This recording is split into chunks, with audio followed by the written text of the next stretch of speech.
12º paso. Habiendo obtenido un despertar espiritual. Como resultado de estos pasos, tratamos de llevar el mensaje a otros alcohólicos y de practicar estos principios en todos nuestros asuntos. La alegría de vivir es el tema del 12º paso de AA y su palabra clave es acción. En este paso salimos de nosotros mismos y nos dirigimos a nuestros compañeros alcohólicos que todavía sufren. Tenemos la experiencia de dar sin esperar ninguna recompensa. Empezamos a practicar todos los 12 pasos del programa en nuestras vidas diarias, para que nosotros y todos aquellos a nuestro alrededor podamos encontrar la sobriedad emocional. Cuando se aprecian todas las implicaciones del paso 12, se ve que, en realidad, nos habla de la clase de amor al que no se puede poner precio. Nuestro paso 12 también nos dice que, como resultado de practicar todos los pasos, cada uno de nosotros ha experimentado algo que se llama un despertar espiritual. A los nuevos miembros de AA, este asunto les parece bastante dudoso por no decir increíble. Preguntan, ¿qué quieres decir con esto de un despertar espiritual? Puede que haya tantas definiciones del despertar espiritual como personas que lo han experimentado. No obstante, es indudable que todos los que sean auténticos tienen algo en común.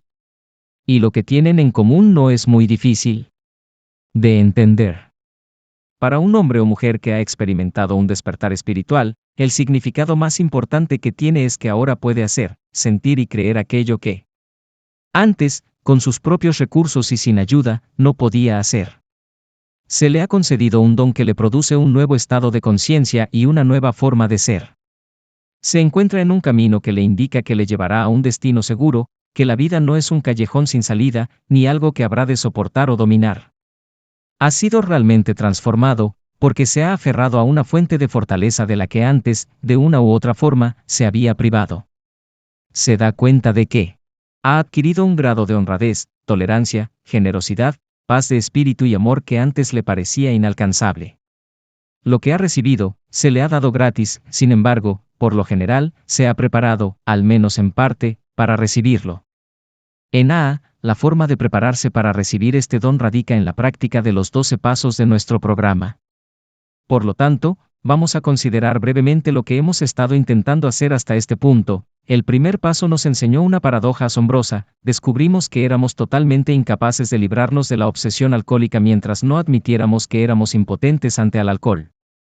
En el segundo paso vimos que, ya que no podíamos recuperar por nosotros mismos el sano juicio, algún poder superior forzosamente tendría que devolvérnoslo, si habíamos de sobrevivir. Por consiguiente, en el tercer paso entregamos nuestras voluntades y nuestras vidas al cuidado de Dios, tal como cada cual lo concibiera. Los que éramos ateos o agnósticos descubrimos que, provisionalmente, nuestro grupo o AA como un todo, nos podía servir de poder superior. Con el cuarto paso, comenzamos a intentar identificar en nosotros mismos las cosas que nos habían llevado a la bancarrota física, moral y espiritual. Hicimos, sin miedo, un minucioso inventario moral. Al considerar el quinto paso, llegamos a la conclusión de que un inventario, hecho a solas, no sería suficiente. Supimos que tendríamos que abandonar la costumbre mortal de vivir a solas con nuestros conflictos y, con toda sinceridad, confesárselos a Dios y a otro ser humano. Muchos de nosotros nos resistimos a dar el sexto paso, por el simple motivo práctico de no querer que se nos eliminasen todos nuestros defectos de carácter porque todavía nos sentíamos encantados con algunos de ellos. No obstante, nos dimos cuenta de que tendríamos que ajustarnos de alguna forma al principio fundamental del sexto paso. Por consiguiente, decidimos que, aunque todavía teníamos algunos defectos de carácter a los que no queríamos renunciar, no obstante, debíamos dejar de aferrarnos a ellos de una forma obstinada y rebelde. Nos dijimos a nosotros mismos, tal vez esto no lo puedo hacer hoy, pero puedo dejar de gritar, no, nunca. Luego, en el séptimo paso, pedimos humildemente a Dios, que eliminase nuestros defectos según le conviniera y de acuerdo con las condiciones del día en que se lo pedimos. En el octavo paso, seguíamos poniendo nuestras casas en orden, porque nos dábamos cuenta de que estábamos en conflicto no solamente con nosotros mismos, sino también con la gente y las circunstancias del mundo en que vivíamos. Teníamos que hacer las paces y, por lo tanto, hicimos una lista de las personas a quienes habíamos causado daño y llegamos a estar dispuestos a hacer enmiendas. Consecuentemente, en el noveno paso nos pusimos a hacer las enmiendas directamente a las personas afectadas, excepto cuando el hacerlo pudiera perjudicar a ellos o a otras personas. Llegados al décimo paso, ya habíamos sentado las bases para nuestra vida diaria, y nos dimos cuenta claramente de que tendríamos que seguir haciendo nuestro inventario personal y que, cuando nos equivocáramos, deberíamos admitirlo inmediatamente. En el 11º paso, vimos que, si un poder superior nos había devuelto el sano juicio y nos había hecho posible vivir con alguna tranquilidad de espíritu en un mundo gravemente trastornado, valdría la pena conocerle mejor, por el contacto más directo que nos fuera posible. Descubrimos que el uso asiduo de la meditación y la oración nos iba abriendo un más amplio conducto, de tal forma que donde antes discurría un arroyuelo ahora fluía un río que nos llevaba a la orientación y al poder seguros de Dios a medida que aumentaba nuestra capacidad para entenderlo. Así que, practicando estos pasos, acabamos por experimentar un despertar espiritual y la realidad de esta experiencia nos era indudable. Al observar a los que solo habían dado un comienzo y todavía dudaban de sí mismos, el resto de nosotros podíamos ver amanecer la transformación. Basándonos en multitud de experiencias similares, nos era posible predecir que el incrédulo que seguía protestando que no captaba el aspecto espiritual, y que todavía consideraba a su querido grupo de AA como el poder superior, tardaría poco en amar a Dios y en llamarle por su nombre. Contemplemos ahora el resto del paso 12. La maravillosa energía que libera y la ávida acción con la que lleva nuestro mensaje al alcohólico que aún sufre, y que acaba por convertir los 12 pasos en acción en todos los asuntos de nuestra vida, es el gran beneficio, la realidad magnífica, de Alcohólicos Anónimos. Incluso el miembro más recién llegado, cuando se esfuerza por ayudar a su hermano alcohólico que anda aún más ciego que él, encuentra recompensas inimaginables. Esta es, de verdad, la dádiva que no exige nada a cambio. Él no espera que su compañero de fatigas le pague, ni siquiera que lo ame. Luego, se da cuenta de que, por medio de esta paradoja divina, al dar así, sin esperar nada, ha encontrado su propia recompensa, ya sea que su hermano haya recibido algo o no. Aunque tenga todavía algunos defectos de carácter muy graves, de una u otra manera, sabe que Dios le ha capacitado para dar un gran comienzo, y le llena la sensación de haber llegado al umbral de nuevos misterios, alegrías y experiencias con los que nunca jamás había soñado. Casi todo miembro de AA te dirá que no hay satisfacción más profunda ni alegría mayor que la entrañada por un trabajo de paso 12 bien hecho. Ver cómo se abren maravillados los ojos de hombres y mujeres a medida que pasan de la oscuridad a la luz, ver cómo sus vidas se llenan rápidamente de una nueva significación y determinación, ver a familias enteras reunidas, ver cómo el alcohólico rechazado por la sociedad vuelve a integrarse en su comunidad como ciudadano de pleno derecho y, sobre todo, ver a esta gente despertarse ante la presencia de un Dios amoroso en sus vidas, estas cosas son la esencia de lo que recibimos cuando llevamos el mensaje de AA a otro alcohólico. Pero esta no es la única forma de trabajo de paso 12. Asistimos a las reuniones de AA y escuchamos, no solamente para recibir algo, sino también para dar el consuelo y el apoyo que nuestra presencia puede significar para otros. Sí. Nos toca a nosotros hablar en una reunión, de nuevo tratamos de llevar el mensaje de AA. Ya sea que tengamos uno o muchos oyentes, sigue siendo un trabajo de paso 12.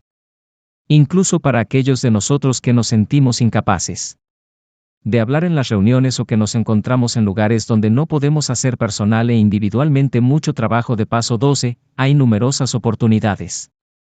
Podemos ser aquellos que se encargan de hacer las tareas poco espectaculares pero importantes que facilitan hacer un buen trabajo de paso 12, tal vez preparando el café y los refrescos que se sirven después de las reuniones, en este ambiente de risas y conversaciones, muchos principiantes escépticos y recelosos se han sentido fortalecidos y reconfortados. Este es trabajo de paso 12 en el mejor sentido de la palabra. Libremente hemos recibido, libremente debemos dar, es la esencia de este aspecto del paso 12. Puede que a menudo pasemos por experiencias de paso 12 en las que temporalmente parece que nos hemos equivocado. En esos momentos es posible que estas experiencias nos parezcan grandes reveses, pero más tarde las veremos como trampolines hacia cosas mejores. Por ejemplo, puede que nos empeñemos en conseguir que una persona determinada logre la sobriedad y, después de haber hecho todo lo posible durante meses, le vemos recaer. Tal vez esto ocurra en una serie de casos, y nos sintamos profundamente descorazonados en cuanto a nuestra capacidad para llevar el mensaje de AA. O puede que nos encontremos en la situación opuesta, en la que nos sintamos tremendamente eufóricos porque parece que hemos tenido éxito. En este caso, nos vemos tentados a volvernos muy posesivos con estos recién llegados. Tal vez intentemos darles consejos respecto a sus asuntos, consejos que ni estamos capacitados para dar ni debemos ofrecer en absoluto. Entonces nos sentimos dolidos y confusos cuando se rechazan nuestros consejos, o cuando se aceptan y resultan en una confusión aún mayor. A veces, por haber hecho con ardor una gran cantidad de trabajo de paso 12, llevamos el mensaje a tantos alcohólicos que ellos depositan en nosotros una gran confianza. Digamos que nos nombran coordinador de grupo. Nuevamente se nos presenta la tentación de ejercer un control exagerado, lo cual a veces tiene como resultado el rechazo y otras consecuencias que nos son difíciles de aceptar.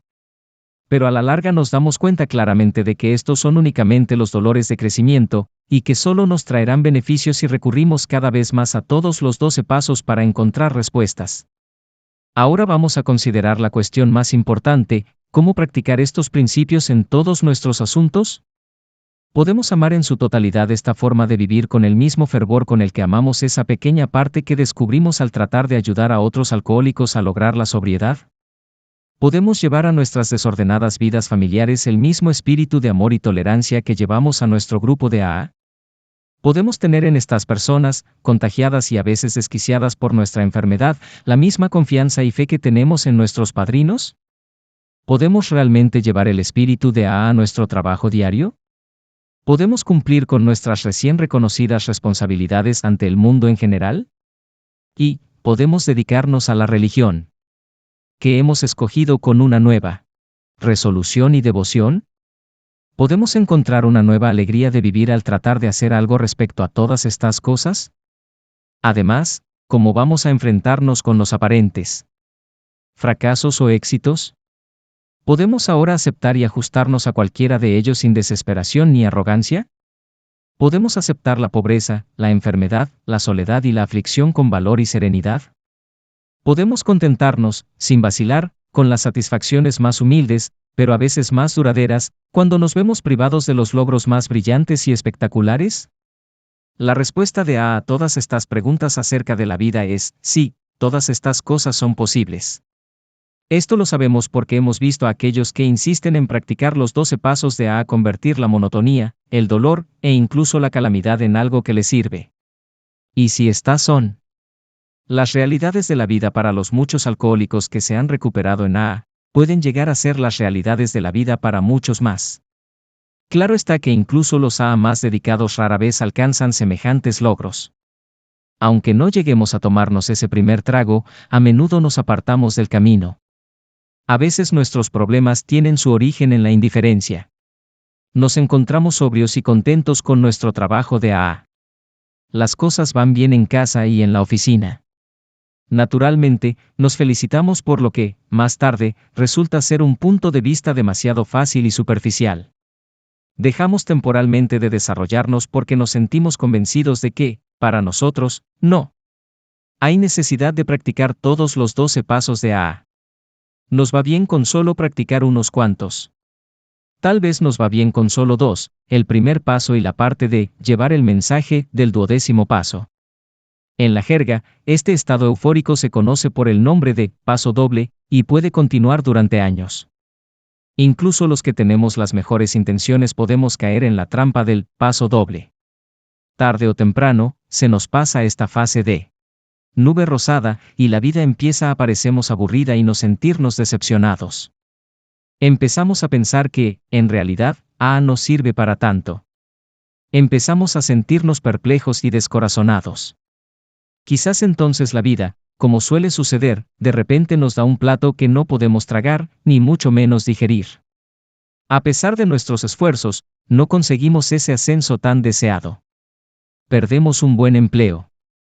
Tal vez hay graves dificultades domésticas o sentimentales, o quizás ese hijo que creíamos que Dios estaba cuidando muere en una guerra.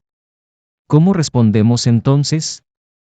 ¿Tenemos o podemos conseguir, los alcohólicos de AA, los recursos necesarios para enfrentarnos a estas calamidades que les llegan a tantas personas? ¿Podemos ahora, con la ayuda de Dios como cada cual lo conciba, afrontarlas con tanto valor y Ecuanimidad como lo hacen a menudo nuestros amigos no alcohólicos. Podemos transformar estas calamidades en bienes espirituales, en fuentes de crecimiento y consuelo tanto para nosotros como para los que nos rodean. Bueno, lo cierto es que tenemos una probabilidad de hacerlo si pasamos de practicar 2 pasos a practicar 12 pasos, si estamos dispuestos para recibir la gracia de Dios que nos puede fortalecer y sostener ante cualquier catástrofe. Nuestros problemas básicos son los mismos que tiene todo el mundo, pero cuando se hace un esfuerzo sincero para practicar estos principios en todos nuestros asuntos, los bien arraigados en el programa parecen tener la capacidad, por la gracia de Dios, para tomar sus problemas con calma y convertirlos en muestras de fe. Conocemos a miembros de AA que, casi sin quejarse y a menudo con buen humor, han padecido enfermedades largas y mortales. Hemos visto a familias, desgarradas por malentendidos, tensiones e infidelidades, volver a reconciliarse gracias a la manera de vivir de AA. Aunque la mayoría de los AA suelen ganarse bien la vida, tenemos algunos miembros que nunca llegan a restablecerse económicamente, y otros que tropiezan con serios reveses financieros. Por lo general, estas circunstancias se encaran con entereza y fe. Como la mayoría de la gente, hemos descubierto que podemos aguantar los grandes contratiempos según se nos presentan. Pero también, al igual que otros, para nosotros, las pruebas más duras a menudo se encuentran en los problemas cotidianos más pequeños. Nuestra solución está en desarrollarnos espiritualmente cada vez más. Solo por este medio podemos aumentar nuestras posibilidades de vivir una vida verdaderamente feliz y útil. A medida que nos desarrollamos espiritualmente, nos damos cuenta de que nuestras viejas actitudes hacia nuestros instintos tienen que pasar por una transformación drástica. Nuestros deseos de seguridad emocional y riqueza, de poder y prestigio personal, de relaciones sentimentales y de satisfacciones familiares, todos estos deseos tienen que ser templados y reorientados. Hemos llegado a reconocer que la satisfacción de nuestros instintos no puede ser el único objetivo y fin de nuestra vida. Si anteponemos nuestros instintos a todo lo demás, hemos empezado la casa por el tejado, y nos veremos arrastrados hacia atrás, hacia la desilusión. Pero cuando estamos dispuestos a anteponer a todo el desarrollo espiritual, entonces y solo entonces, tenemos una verdadera posibilidad de vivir bien. Después de unirnos a AA, si seguimos desarrollándonos, nuestras actitudes y acciones respecto a la seguridad, tanto la emocional como la económica, empiezan a cambiar profundamente. Nuestras exigencias de seguridad emocional, de salirnos con la nuestra, siempre nos han forjado relaciones poco viables con otra gente. Aunque a veces estábamos completamente inconscientes de la dinámica, siempre teníamos el mismo resultado. O bien habíamos intentado hacer el papel de Dios y dominar a aquellos que nos rodeaban, o bien habíamos insistido en tener una dependencia exagerada de ellos. Cuando la gente, durante una temporada, nos había permitido que les dirigiéramos la vida, como si todavía fueran niños, nos habíamos sentido felices y seguros de nosotros mismos. Pero cuando, por fin, se rebelaban o huían, era amargo el dolor y el desengaño que sufríamos. Les echábamos la culpa a ellos, porque no podíamos ver que nuestras exigencias excesivas habían sido la causa. Cuando, por el contrario, exigíamos que la gente nos protegiera y nos cuidara, como si fuéramos niños, o insistíamos en que el mundo nos debía algo, los resultados eran igualmente desastrosos. A menudo esto causaba que nuestros seres más queridos se alejaran de nosotros o nos abandonaran completamente. Nuestra desilusión era difícil de aguantar. No podíamos imaginarnos que la gente nos tratara de esa manera. No pudimos ver que, a pesar de ser mayores de edad, aún seguíamos comportándonos de una manera infantil, tratando de convertir a todo el mundo, amigos, esposas, maridos, incluso al mismo mundo, en padres protectores. Nos habíamos negado a aprender la dura lección de que una dependencia excesiva de otra gente no funciona, porque todas las personas son falibles, e incluso las mejores a veces nos decepcionan, especialmente cuando las exigencias que les imponemos son poco razonables. A medida que íbamos haciendo un progreso espiritual, llegamos a ver lo engañados que habíamos estado. Pudimos ver claramente que, si alguna vez íbamos a sentirnos emocionalmente seguros entre personas adultas, tendríamos que adoptar en nuestras vidas una actitud de dar y tomar, tendríamos que adquirir un sentimiento de comunidad o hermandad con todos los que nos rodean. Nos dimos cuenta de que tendríamos que dar constantemente de nosotros mismos, sin exigir nada a cambio.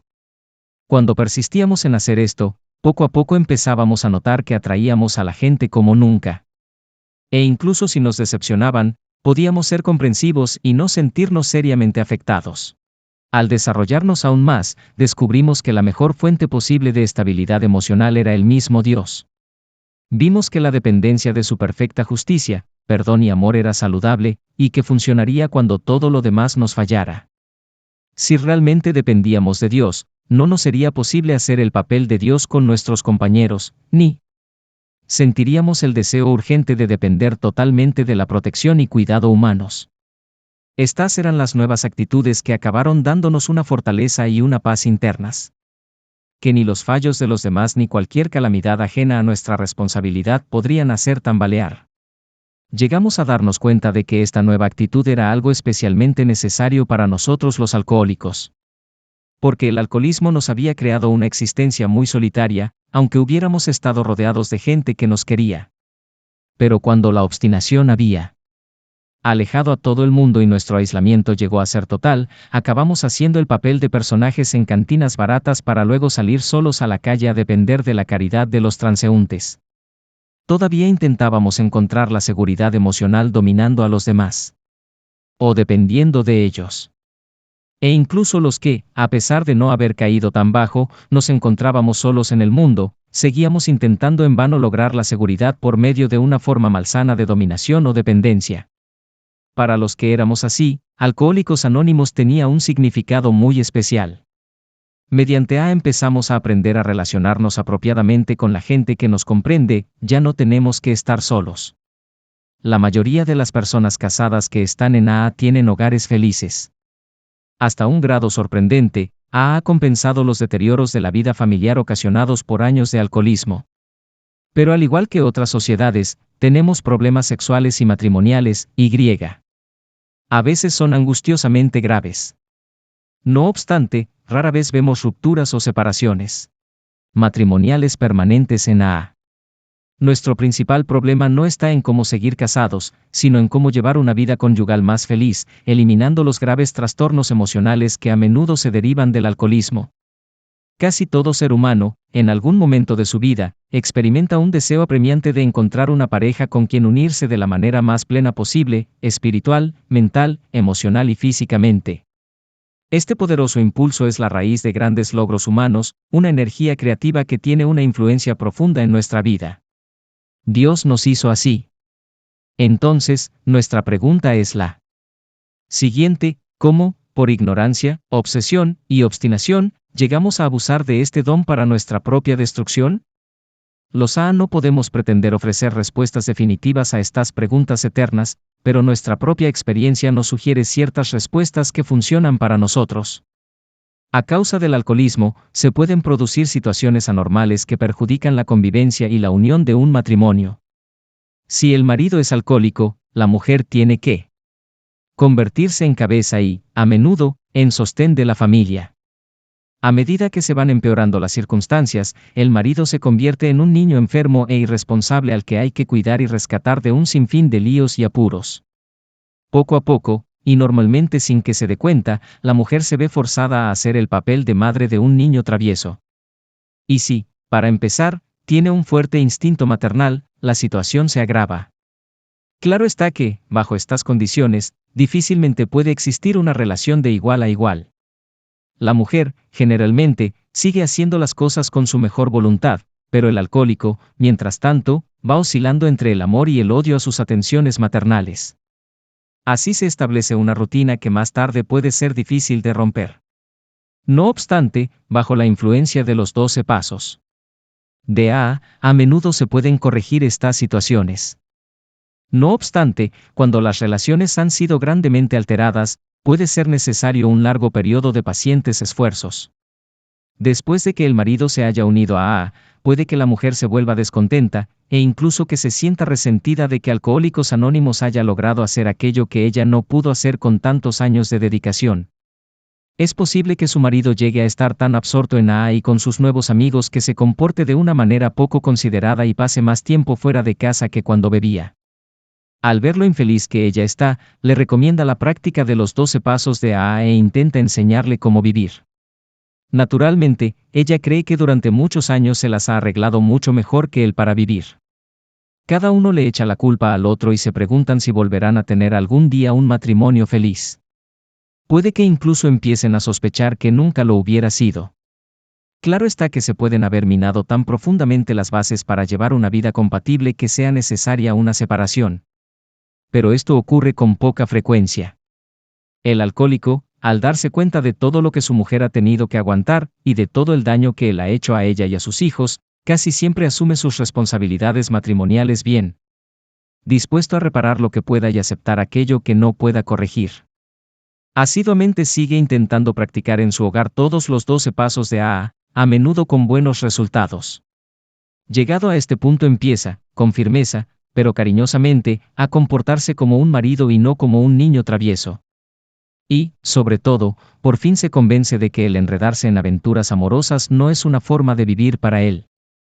En hay muchos solteros y solteras que desean casarse y que se ven en posibilidades de hacerlo. Algunos se casan con compañeros de AA. ¿Cómo resultan estos matrimonios? Por lo general, suelen funcionar bastante bien. Los sufrimientos que tenían en común como bebedores, y el interés que tienen en común por AA y lo espiritual a menudo enriquecen esas uniones. También es cierto que los flechazos y los casos de amor a primera vista pueden traer dificultades. Los miembros de la futura pareja deben tener una base firme en AA y deben haberse conocido suficiente tiempo como para saber que su compatibilidad espiritual, mental y emocional es una realidad y no una ilusión. Deben tener la mayor seguridad posible de que no exista ningún trastorno emocional profundo, en el uno o en el otro, que más tarde, bajo las presiones de la convivencia, vuelva a aparecer de nuevo para arruinar el matrimonio. Estas consideraciones son igualmente válidas e importantes para los AA que se casan fuera de la comunidad. Con una clara comprensión de la realidad y una actitud adulta y apropiada, se consiguen buenos resultados. ¿Y qué podemos decir de los muchos miembros de AA que, por diversas razones, no pueden tener una vida familiar? Al comienzo, muchas de estas personas, al ver a su alrededor tanta felicidad doméstica, se sienten muy solas, tristes y aisladas. Si no pueden conocer este tipo de felicidad, ¿puede AA ofrecerles satisfacciones de parecido valor y permanencia? Sí, siempre que las busquen con tesón. Estos supuestos solitarios, al verse rodeados de tantos amigos de AA, nos dicen que ya no se sienten solos. En cooperación con otros, hombres y mujeres, se pueden dedicar a numerosos proyectos constructivos, ideas y personas.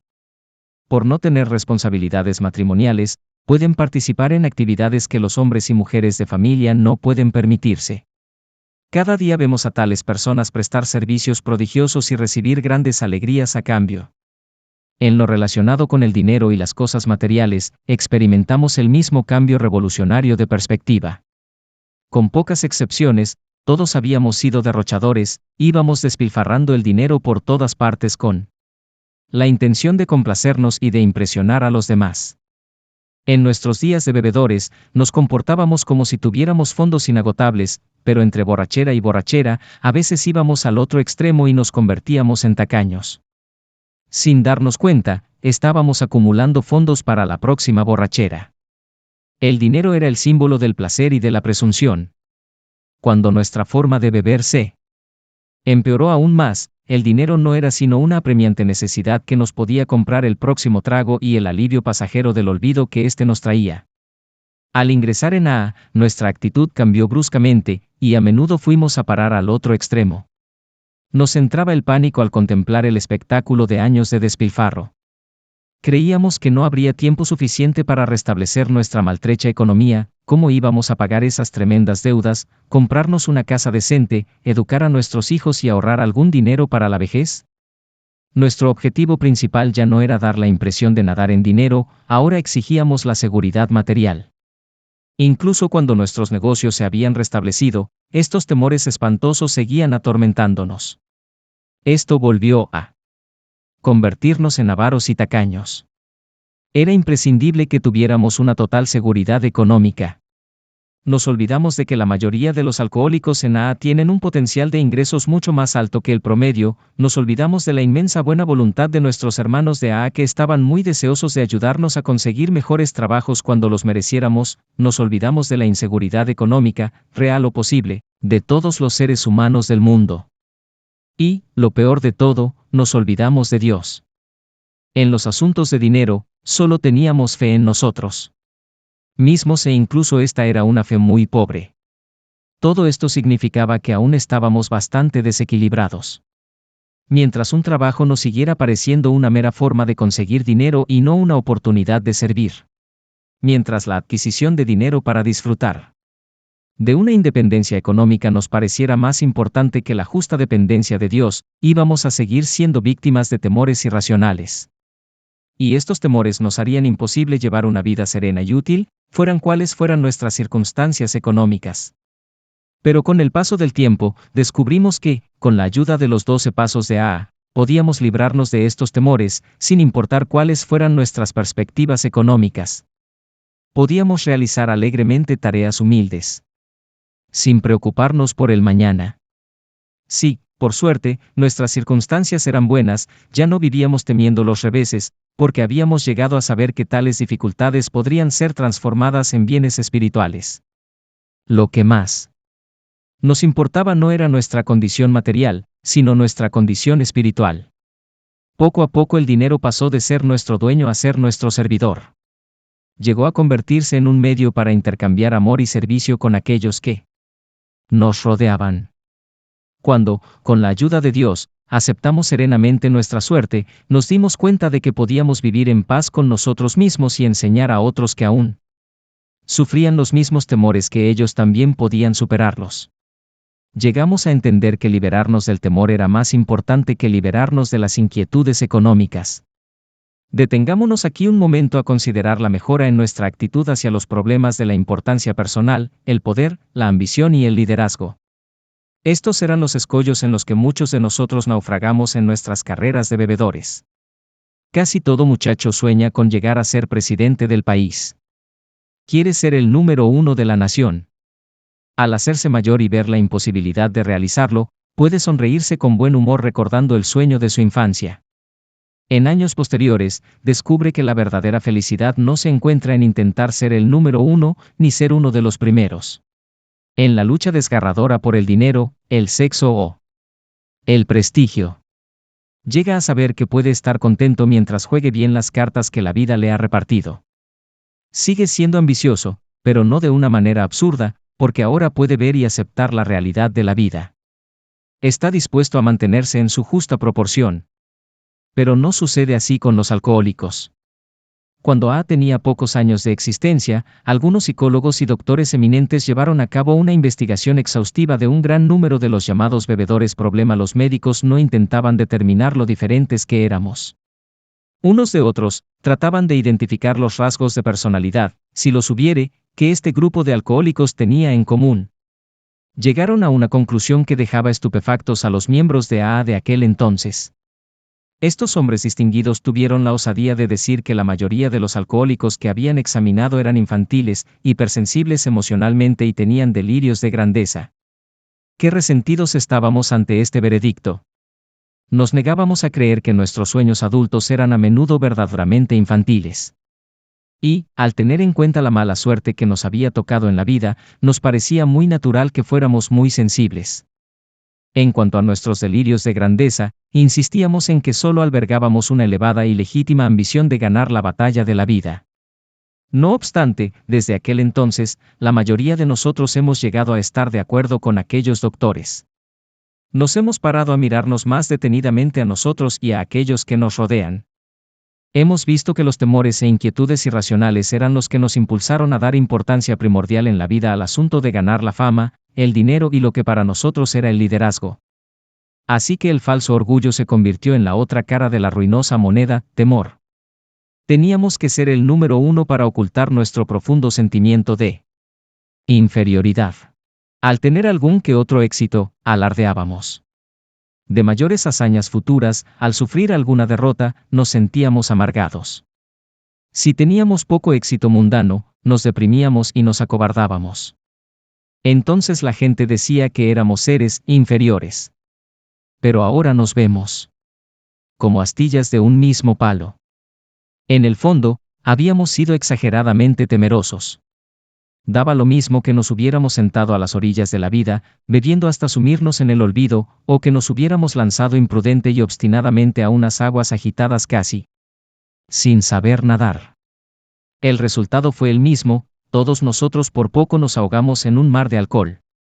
Pero hoy día, para los que han alcanzado su madurez, estos impulsos deformados han vuelto a cobrar algo parecido a su verdadero objetivo y encauzamiento. Ya no nos esforzamos por dominar o imponernos a los que nos rodean para ganar prestigio. Ya no buscamos fama y honor para ser alabados. Si por nuestros dedicados servicios a la familia, los amigos, el trabajo o la comunidad, atraemos el afecto de los demás y se nos escoge para puestos de mayor responsabilidad y confianza, tratamos de estar humildemente agradecidos y de esforzarnos aún más animados por un espíritu de amor y servicio. Nos damos cuenta que el verdadero liderazgo depende del ejemplo que damos de nuestra competencia y no de vanidosos alardes de poder o de gloria. Aún más maravilloso es saber que no es necesario que nos distingamos entre nuestros semejantes para poder llevar una vida útil y profundamente feliz. Pocos de nosotros llegaremos a ser líderes eminentes, ni queremos serlo. El servicio, gustosamente prestado, las obligaciones honradamente cumplidas, los problemas francamente aceptados o resueltos con la ayuda de Dios, la conciencia de que, en casa o en el mundo exterior, todos somos participantes en un esfuerzo común, la realidad bien entendida de que a los ojos de Dios todo ser humano es importante, la prueba de que el amor libremente dado siempre tiene su plena recompensa, la certeza de que ya no estamos aislados ni solos en las prisiones que nosotros hemos construido, la seguridad de que ya no tenemos que ser como peces fuera del agua, sino que encajamos en el plan de Dios y formamos parte de su designio. Estas son las satisfacciones legítimas y permanentes del recto vivir que no podrían reemplazar ninguna cantidad de pompa y circunstancia, ni ninguna acumulación de bienes materiales. La verdadera ambición no es lo que creíamos que era. La verdadera ambición es el profundo deseo de vivir útilmente y de andar humildemente bajo la gracia de Dios. Estos cortos ensayos sobre los 12 pasos de llegan ahora a su fin. Hemos venido considerando tantos problemas que puede causar la impresión que no es sino una infinidad de angustiosos dilemas e intentos de solucionarlos. Hasta cierto punto, esto es verdad. Hemos hablado acerca de problemas porque somos gente problemática que hemos encontrado una salida y una solución, y que deseamos compartirlas con todos los que las necesiten. Porque solo al aceptar y solucionar nuestros problemas podemos empezar a estar en paz con nosotros mismos, con el mundo que nos rodea y con el que preside sobre todos nosotros. La comprensión es la clave de las actitudes y los principios correctos, y las acciones correctas son la clave del buen vivir. Por eso, la alegría del buen vivir es el tema del 12º paso de que cada uno de nosotros, con cada día que pase de nuestra vida, llegue a sentir más profundamente el significado esencial de la sencilla oración de Dios, concédenos la serenidad para aceptar las cosas que no podemos cambiar, el valor para cambiar aquellas que podemos, y la sabiduría para reconocer la diferencia.